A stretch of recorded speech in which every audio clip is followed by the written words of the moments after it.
xin cầm hôn nhau qua tiếng hát của đời Thủy.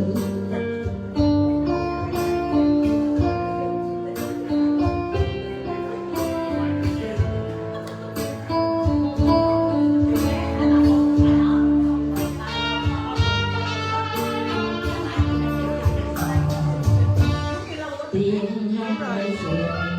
phố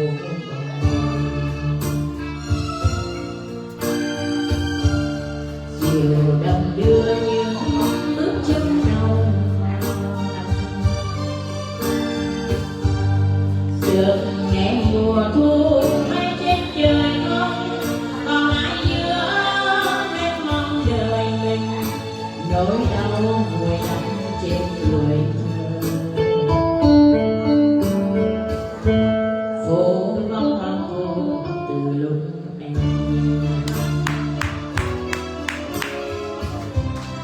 rồi trong mưa gió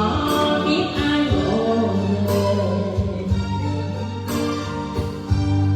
bàn tay nào đưa em trong lòng môi bằng những chim non thì thầm trong ngày tháng ưu phiền em quên tình trong con nguồn mê rồi phai trên hàng mi chờ khi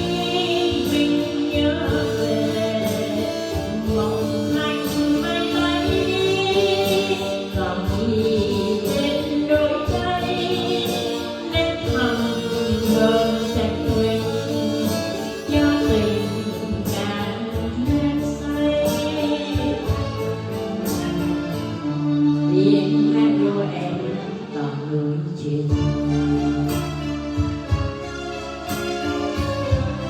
lời nào gian dối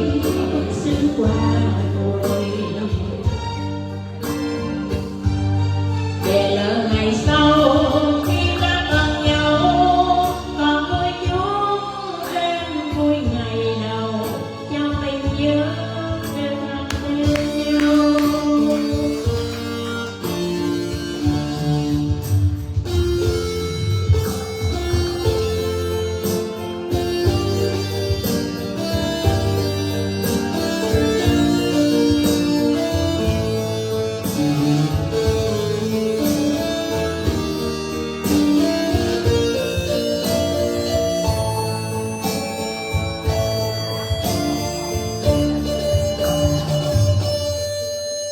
Phố vắng hoang vu